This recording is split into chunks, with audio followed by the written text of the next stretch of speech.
बोलो श्री वल्लभाधीश श्री द्वारकेशलाल प्यारे। तंत्रे उपस्थित 108 श्री द्वारकेशलालजी महाराज श्री विराजमान हो त्यारे आप सौ वती હું આપ શ્રીને વિનંતી કરું કે ગુરુ પૂર્ણિમાના પાવન અવસર ઉપર આપ શ્રીના વચનામૃતિ રૂપી આપ સૌને લાભાન્વિત કરે તો દરેક વૈષ્ણવો શાંતિ જાળવી અને વૈષ્ણામૃતનું શ્રવણ કરે। અષાઢ સુદ પૂર્ણિમાના દિવસે ગુરુ પૂર્ણિમાનો પાવન ઉત્સવ સંપન્ન થયો। પરિપ્રસંગ નિમિત્તે આજે સુંદર દિવ્ય સત્સંગનું આયોજન છે। સમગ્ર સનાતન હિન્દુ વૈદિક ધર્મમાં ગુરુ પૂર્ણિમા અષાઢી પૂર્ણિમાનો ઉત્સવનો એક વિશેષ મહત્વ છે, કેમ કે પુષ્ટિ માર્ગ એ સનાતન હિન્દુ ધર્મથી જુદો નથી। શ્રી મહાપ્રભુજી સમગ્ર પુષ્ટિ માર્ગી વૈષ્ણવના આદ્ય ગુરુ છે, આપણા આચાર્ય છે। ગુરુ એ પોતાના ઉપદેશ દ્વારા શિષ્યના અજ્ઞાનને દૂર કરી જ્ઞાનના પ્રકાશમાં પ્રભુના દર્શન કરાવે, એના જીવનને પ્રકાશિત કરે। પણ આચાર્ય એટલે આ ચરતી આ ચરેતી ચૈતી આચાર્ય છે, ઉપદેશ દેવાની આવશ્યકતા નથી। એ પોતાના આચરણ દ્વારા જ પોતાના શિષ્યને બોલાવે। આપ સેવા કરી શીખવે શ્રી હરિ ભક્તિ પક્ષ વૈભવ સુદૃઢ કીધું। શ્રી મહાપ્રભુજીએ 16 ગ્રંથાની ઉપદેશો આપે, પણ આપણું સમગ્ર જે જીવન છે, આપણું ચરિત્ર છે, એ જ આપણા સેવકો માટે બોધરૂપ છે। આચાર્યનું જીવન હતું તે આપણા માટે એક બોધરૂપ છે। એટલા માટે શ્રી આચાર્ય ચરણ આપણા આદ્ય ગુરુ, સમગ્ર પુષ્ટિ માર્ગી વૈષ્ણવ આદ્ય ગુરુ અને સનાતન હિન્દુ વૈદિક ધર્મના એક પ્રમુખ આચાર્ય છે। પુષ્ટિ માર્ગ હિન્દુ વૈદિક ધર્મનો પાયો કહે છે। અને ગુરુ પૂર્ણિમાનો ઉત્સવ એટલે આપણા ગુરુના ગુણગાન ગાવાનો ઉત્સવ, ગુરુની અભિવંદના કરવાનો ઉત્સવ, ગુરુના ઋણને ચૂકવવાનો ઉત્સવ છે। વાસ્તવમાં તમે જો તો ગુરુના ઋણને કોઈ ચૂકવી ના શકે। જે મા બાપનો ઋણ અમૂલ્ય હોય, આપણા શરીરના ચામડાના પગરખા કરીને જે મા બાપને પહેરાવીએ તો પણ એના ઋણમાંથી છૂટી ન શકાય। એમ જે ગુરુએ સાક્ષાત પ્રભુ સાથે આપણો સંબંધ જોડ્યો અને પોતાનું સર્વસ્વ એવા પોતાના ઠાકોરજી આપણા માટે સેવે બનાવીને કરવા, એના ઋણને કઈ લૌકિક વસ્તુથી આપણે ચૂકવી શકીએ। કેવલ આપણા આદર્શોનું જીવનમાં પાલન કરી, આપની આજ્ઞાનું અનુસરણ કરી આપણે કંઈક અંશે એના ઋણને ચૂકવી શકીએ। ગુરુ પૂર્ણિમા એટલે વ્યાસ પૂર્ણિમા। મહર્ષિ કૃષ્ણ દ્વૈપાયન વેદ વ્યાસનો જન્મ દિવસ। અષાઢી પૂર્ણિમા અને વૈષ્ણવને બીજી રીતે ઓળખે, કારણ કે સામગ્રીમાં વધારે રુચિ રહીને આપણને કઈ પૂનમ કહેવાય, કચોરી। એમ શ્રી ગુસાઈજીના ઉત્સવને પણ મોટા ભાગે વૈષ્ણવ જલેબી ઉત્સવ તરીકે, કેમ કે સામગ્રીમાં વધારે। ઠાકોરજીના દિવસે કચોરીની સામગ્રી વિશેષ રીતે આવે। અને ઉત્તર પ્રદેશમાં અને બ્રજમાં એને મૂઢિયા પૂનમ તરીકે ઓળખે। લાખોની સંખ્યામાં માતાનું કેશનું મુંડન કરાવી અને લોકો વ્રત રાખી અને લગભગ 18 થી 20 લાખ લોકો 24 કલાકમાં શ્રી ગિરિરાજની પરિક્રમા કરવાનું ચાલી ન શકે એટલી ભીડ હોય। મહર્ષિ વેદવ્યાસે વેદના વિભાગ કર્યા। વેદ એટલા સરળ નથી, સામાન્ય લોકો ન સમજી શકે। અને સ્ત્રી અને શૂદ્રોને વેદનો અધિકાર નથી, તેમના માટે મહાભારતની રચના કરી। જન સાધારણ માટે 17 પુરાણોની રચના કરી। અને છેવટે પ્રભુની ભક્તિ સાધ્ય કરનાર સમગ્ર વેદ શાસ્ત્ર પુરાણોનો નિચોડ શ્રીમદ ભાગવતની રચના કરી। આખા જગતનું તત્વજ્ઞાન શ્રીમદ ભાગવતજીમાં એમને કરાવે છે। અને સૌથી પ્રથમ વેદ સાંગોપાંગ 16 સંસ્કાર સહિત ગુરુ શિષ્યત્વની દીક્ષા વ્યાસજીએ સુખદેવજીને આપી છે અને ભાગવત ભણાવ્યું છે। એટલા માટે વ્યાસજી એ આખા વિશ્વના ગુરુ માનવામાં આવે છે અને વ્યાસ પૂર્ણિમા એ ઉત્સવ આપણે ગુરુ પૂર્ણિમાનો ઉત્સવ તરીકે મનાવીએ છીએ. ગુરુનું સ્વરૂપ ગુરુ એક પરમાત્માના જ પ્રતિનિધિ રૂપ માનવામાં આવે છે. ગુરુ એટલે અંધકાર, ગુરુ એટલે તેને દૂર કરનાર. માનવીના જીવનમાં બે પ્રકારના અંધકાર છે. એક તો છે અજ્ઞાનતાનો અંધકાર. કહેવાય કે અજ્ઞાની અને અંધ બંને સરખા કહેવાય. હાથ પકડીને દોરવા વાળો કોઈક પથ પ્રદર્શક હોવો જોઈએ તો જે પોતાના માર્ગ પર પહોંચી શકે. પોતાના જ્ઞાનના પ્રકાશથી પોતાના શિષ્યના અજ્ઞાનતાનો અંધકાર દૂર કરી એના જીવનને પ્રકાશિત કરી અને જ્ઞાનના તેજમાં એક પ્રભુના દર્શન કરાવે એટલા માટે ગુરુ કહેવાય છે.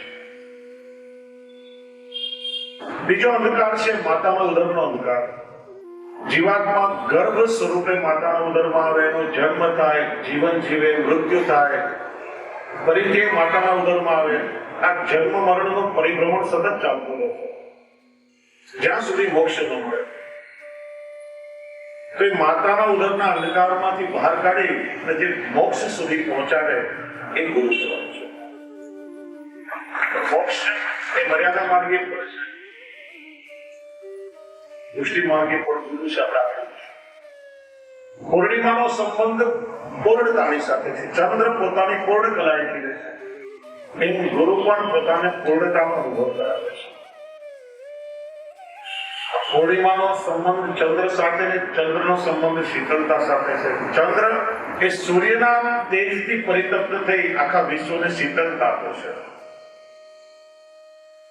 એમ ગુરુ પણ પરમાત્માના તેજથી પરિતપ્ત થઈ સમગ્ર જગતને એ શીતળતાનો ભાન કરે છે. ગુરુ આ બે અક્ષરમાં સમગ્ર શાસ્ત્રનો સાર સમાયેલો છે.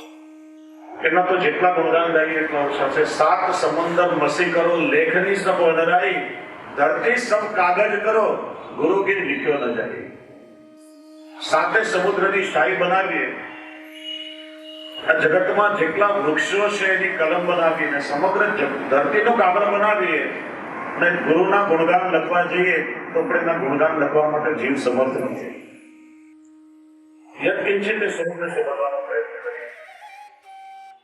ગુરુ સ્વરૂપે મારો બ્રહ્મ પોતે છે આ જગતનો ઉદ્ધાર કરવા માટે અવતાર ધારણ કરે છે. શાસ્ત્રોમાં કહ્યું છે ગુરુ વગર જ્ઞાનની પ્રાપ્તિ ન થાય, પણ જ્યાં સુધી ભગવત સંબંધી જ્ઞાન જીવને પ્રાપ્ત ન થાય ત્યાં સુધી પ્રભુના સ્વરૂપને ન ઓળખી શકે.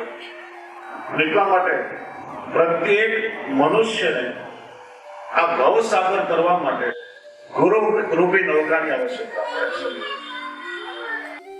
ભગવાન પણ જ્યારે જ્યારે મનુષ્યનો અવતાર ધારણ કરે છે, ભૂતલ પર પ્રગટ થાય છે, ત્યારે ત્યારે ભગવાનના અવતારો એ પણ ગુરુનો આશ્રય કરે છે. શ્રી રામચંદ્રજી વશિષ્ઠજીના આશ્રમમાં જ્ઞાન પ્રાપ્ત કરવા પધાર્યા છે. અસુરોથી ગુરુના યજ્ઞની રક્ષા કરી રાત દિવસ પહેરો કર્યો છે, ગુરુનો આશ્રમ વાળ્યો છે, સ્વચ્છ કર્યો છે, ગુરુની ચરણ સેવા કરી છે. જે ભગવાન શ્રી કૃષ્ણ આખા જગતને ગીતાનો ઉપદેશ આપીને જગત ગુરુ કહેવાયા, એને કયું જ્ઞાન મેળવવાનું બાકી હતું? એ પણ ઉજ્જૈનમાં કાશ્ય સાંદીપની ઋષિના આશ્રમમાં વિદ્યાનું અધ્યયન કરવા પધારે છે. પણ ક્યારેક કૃષ્ણ મળે ત્યાં સુધી તો કેટલાય કાર્યો ભગવાને કરે છે. 64 દિવસમાં 64 કલામાં ભગવાન પારંગત થયા છે. ગુરુના આશ્રમમાં રહી ગુરુના જૂઠન પાત્રો બાંધ્યા છે, ગુરુનો આશ્રમ વાણીને સ્વચ્છ કર્યો છે, ગુરુના વસ્ત્ર ધોયા છે, ગુરુ પડે ત્યારે ગુરુની ચરણ સેવા કરી છે. યજ્ઞ માટે વનમાં સંવિધા વીણવા માટે પધાર્યા છે. ભગવાનના અવતારોએ પણ ગુરુની સેવા કરી છે. અને છેલ્લે ગુરુ દક્ષિણામાં ગુરુના મૃત પુત્રને સજીવન કરી એમને સોંપ્યો છે. એટલે આ મનુષ્ય દેહને જ્યાં સુધી ગુરુની પ્રાપ્તિ ન થાય ત્યાં સુધીનો ઉદ્ધાર શક્ય નથી. અને એક પુરાણનો બહુ સરસ પ્રસંગ આવે છે. એકવાર ભગવાન વિષ્ણુ વૈકુંઠમાં નારદજીની સાથે કંઈક વાર્તાલાપ કરી રહ્યા હતા. ચર્ચા પૂરી થઈ, નારદજી પ્રભુને વંદન કરીને ઉભા થયા. ભગવાને પોતાના સેવકોને આજ્ઞા કરી કે નારદજી બેઠા સ્થાન અપવિત્ર થયું છે, તમે એને જલ્દી ખાસા કરી નાખો. નારદજીએ સાંભળ્યું, આશ્ચર્ય તો પ્રભુ, મારામાં કઈ એવી અપવિત્રતા છે, તો સદાય આપનો ગુણગાન કરું છું. બેઠો હતો એ સ્થાન આપણે કહ્યું કે અપવિત્ર થયું છે ને ખાસા કરો. ત્યારે ભગવાને કહ્યું, નારદજી તમે ન ગુરા છો, તમે હજી સુધી કોઈ ગુરુના શરણમાં ગયા નથી. અને નગુરા માનવીની જીવનમાં ક્યારેક કઈ ગતિ થતી નથી. જ્યાં સુધી તમે ગુરુનો આશ્રય નહીં કરો ત્યાં સુધી તમારો ઉદ્ધાર શક્ય નથી. આ તમારો દેહ અપવિત્ર છે. પ્રભુ મને ગુરુ કઈ રીતે મળે, કોને મારો ગુરુ બનાવું? ભગવાને પરીક્ષા કરવી હતી. ભગવાને કહ્યું, એથી બહાર નીકળો, સીધા આગળ જાઓ, જે વ્યક્તિ સૌથી પ્રથમ તમને સામે મળે એને વંદન કરી અને તમે એના શિષ્ય બનો, એને ગુરુ સ્વરૂપે ધારણ કરો. અને યાદ રાખજો કે ગુરુના સ્વરૂપમાં ક્યારે પણ અભાવ લાવશો નહીં, ગુરુના સ્વરૂપમાં ગ્લાનિ લાવશો નહીં. ભગવાનની આજ્ઞા લઈ નારદજી ત્યાંથી વંદન કરીને નીકળ્યા. થોડી આગળ ગયા, પેલા જ એક શિકારી રસ્તામાં મળ્યો. એક પારધી હતો, ખભા પર મરેલા પશુના દેહ લટકતા હતા. ભગવાનની આજ્ઞા હતી કે જે કોઈ પહેલા મળે એનો તમે ગુરુ તરીકે સ્વીકાર કરો. વિનંતી કરી, મને ગુરુ મંત્રનો ઉપદેશ આપો, મને દીક્ષા આપો, મને તમારા શિષ્ય તરીકે સ્વીકારો. પારધી કે, નારદજી તમે તો દેવર્ષિ નારદ છો, હું તો એક અધમ યોનિનો પારધી છું, હું કઈ રીતે તમારો ગુરુ કરું? પ્રભુની આજ્ઞા હતી કે નારદજી કે જ્યાં સુધી મને કંઠે નહીં બાંધો હું અન્ન જલ નહીં કરું. એટલે ભગવત નામ મંત્રનો ઉપદેશ આપી, દીક્ષા આપી, નારદજી વંદન કરી અને પ્રભુને આ ખુશ ખબર દેવા માટે કે પ્રભુ મને જીવનમાં ગુરુ મળે, આપણે આજ્ઞા કરી એમ મેં કર્યું. એ પાછા વૈકુંઠ તરફ ચાલ્યા, પણ માર્ગમાં વચ્ચે મનમાં થોડી ગ્લાનિ થઈ. અરે રે, આ પારધીને શિકારીને મારો ગુરુ બનાવે, એ મારો ઉદ્ધાર કઈ રીતે કરશે? થોડો અભાવ આવ્યો. જ્યાં વૈકુંઠના દ્વાર પર આવી પ્રભુને સાદ કર્યો, ભગવાને હાથનો ઈશારો કરી બહાર રહેવા જ ઉભા રહ્યા. ત્યાં જ ઉભા રહો, વૈકુંઠમાં આવશો પણ. તો પ્રભુ આપની લીલા મારી સમજમાં આવતી નથી. પેલા તો હું ન ગુરુ હતો, કોઈ ગુરુ નહીં હતા, એટલે મારો દેહ પવિત્ર હતો. આપ કહો છો કે તમે અંદર પણ નહીં આવો, તમારા અવાજથી આખું વૈકુંઠ પવિત્ર થશે. એટલે ભગવાને કહ્યું, નારદજી તમે મારી અડધી આજ્ઞા માની, ગુરુના શરણમાં ગયા, પણ મેં કહ્યું હતું કે ગુરુના સ્વરૂપમાં ક્યારે અભાવ કે ગ્લાનિ લાવશો. અને તમને તમારા ગુરુના સ્વરૂપમાં ગ્લાનિ થઈ, અને એનાથી મોટો કોઈ દોષ શાસ્ત્રમાં નથી. તમને સાવધાન તો કર્યા હતા ત્યાં પ્રભુ ખરેખર મારાથી ભૂલ થઈ. હવે એનો પ્રાયશ્ચિત શું? એનું પ્રાયશ્ચિત એટલા છે કે તમારે 84 લાખ યોનિમાં ભટકવું પડશે. નારદજી કે પ્રભુ આ 84 લાખ યોનિ કેવી હોય મને કઈ ખબર નથી, કઈક કૃપા કરીને મારું માર્ગદર્શન કરો. ભગવાન આમ થોડું જલ નાખી આરાવડા લીધા ચિત્રીને 84 લાખ યોનિનું ચિત્ર બનાવી નારદજીને બતાવ્યું કે જો આવી હોય 84 લાખ યોનિ. થોડી ચાલાકી કરી, ત્યાં જોઈને આરોટવા લાગ્યા. પ્રભુ 84 લાખ યોનિમાં મેં આરોટી લીધો, પણ કૃપા કરીને આ ગઢમાંથી મને છોડાવો. ભગવાન હસવા લાગ્યા, નારદજી એક પારધીના રૂપમાં બીજો કોઈ નહીં, હું પોતે જ હતો અને મેં તમને પ્રતિભા આપી, મેં તમારી પરીક્ષા કરી. એટલા માટે આ તમારા દોષમાંથી હું તમને મુક્ત કરું છું. પણ યાદ રાખો કે કોઈ ગુરુનો અપરાધ કરશે તે મારાથી પણ ક્ષમ્ય નહીં થાય, કેવલ ગુરુની કૃપાથી દૂર થશે. એટલા માટે આપણા શાસ્ત્રોમાં એક બારોબાર ગુરુનો મહિમા બતાવ્યો છે. ગુરુ એ પ્રભુના પ્રતિનિધિ રૂપ માનવામાં આવે છે. એટલા માટેની બહુ એક મોટી જવાબદારી છે. સમય પ્રમાણે આપણે ચર્ચા કરીએ. ગુરુના અનેક પ્રકાર બતાવ્યા છે. કૂર્મ ગુરુ, ક્રૌચ ગુરુ, કૃપા ગુરુ, વિદ્યા ગુરુ, દીક્ષા ગુરુ આદિ. પણ સમયના અનુરૂપ આપણે થોડી ચર્ચા કરીએ. બાળકના સૌથી પ્રથમ ગુરુ એના માતા પિતા કહેવાય છે, જે સંસ્કાર ગુરુ છે. પોતાના માતા પિતાનું બધાએ પૂર્ણ રૂપે આદર કરે. કારણ કે બાળકનો જન્મ થાય ત્યારે સૌથી પહેલો સંબંધ એનો માતા પિતા સાથે છે. અને મા બાપની જવાબદારી છે કે પોતાના ઉત્તમ આચરણ દ્વારા એ પોતાના બાળકના સંસ્કારનો પાયો નિર્માણ કરે છે. એનું કારણ છે દરેક મા બાપની એવી અપેક્ષા હોય કે મારું બાળક સંસ્કારી બને અને આગળ જઈને અમારી સેવા કરે, મારો આદર કરે. પણ એ ક્યારે શક્ય થાય કે તમારા બાળકો તમને એવું કરતા જોવે ત્યારે. શું કંઈક જુદું અને તમારું વર્તન કંઈક જુદું હશે તો ક્યારે પણ તમારી વાતની અસર એમને નહીં થાય. બાળકો હંમેશા નિરીક્ષણ કરતા હોય છે મારા મા બાપ શું કરે છે, એમનું આચરણ કેવું છે. અને આપણને જોઈ જોઈને આપણા બાળકો કંઈક આચરણમાં મૂકવાનો પ્રયત્ન કરતા હોય છે.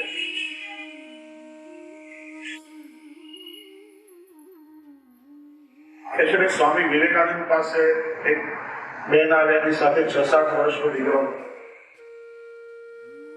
ફરિયાદ કરી, મારો દીકરો ગોળ બહુ ખાય છે. મેં બહુ સમજાવ્યું, ઘણી વાર એમ કહું મારું માનતો જ નથી. તમે કઈ કોને તમારું માને તો સારું, બેન અઠવાડિયા પછી લઈને આવજો, એને સમજાવીશ. અઠવાડિયા પછી માતા એના બાળકને લઈને આવી. મેં સમજાવ્યું કે બેટા બહુ ગોળ ના ખવાય, બહુ મીઠું ખાવાથી શુગર લેવલ વધી જાય, તને ડાયાબિટીસ થશે, શરીરમાં વિકાર આવશે, તો પરાધીન થઈ જઈશ. બે ચાર વાતો સમજાવી અને પેલો માની ગયો, ગોળ ખાવાનું બંધ.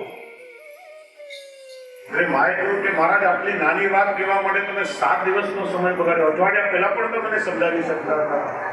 તો બેન અઠવાડિયા પહેલા હું પોતે પણ ગોળ ખાતો હતો. જ્યાં સુધી હું ખાવાનું છોડું નહીં તો મારી વાત કેસર કેમ થાય. એમ બાળકોને કંઈક સંસ્કાર આપવા માટે સૌથી પહેલા આપણે પોતે સંસ્કારી થવું પડે. એ સંસ્કાર આપણે આપણા આચરણમાં મૂકીને બાળકોને જો આપીએ તો ચોક્કસ એની અસર થાય. એટલે આપણે ત્યાં કહેવત તો બધાને ખબર જ છે કે બાપ કરતા દીકરા સવાયા, ગુરુ કરતા પેલા સવાયા. જોઈ જોઈને શીખતા હોય. હાસ્ય કલાકાર ઘણી વાર પસંદ કરશે કે પિતાએ દીકરાને કહ્યું કે બેટા એક પોસ્ટકાર્ડ લઈ આવો. દીકરો ચાલ્યો, રસ્તામાં જો ખિસ્સામાં કઈ રૂપિયા પૈસા નથી. ઘરે આવ્યો, પપ્પા કઈ પૈસા આપો તો પોસ્ટકાર્ડ લઈ આવો. પપ્પાએ કહ્યું બેટા પૈસામાં સૌ લાવે, મફતમાં લાવ તો મારો દીકરો ખરો. ચાલ્યો, જો રસ્તામાં કોઈ લખી નાખી દીધો કોઈ પોસ્ટકાર્ડ પડ્યો,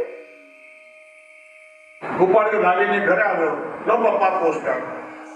જોયું કે બેટા આ તો લખેલું છે, મારે તો કોરું જોઈએ. તરત જ દીકરાએ કહ્યું કે બાપા ખોરાક પર તો સૌ લખે, લખેલા પર લખ તો મારો બાદશાહ છે. આપણા જીવનમાં ઘણી વાર આવું થયું,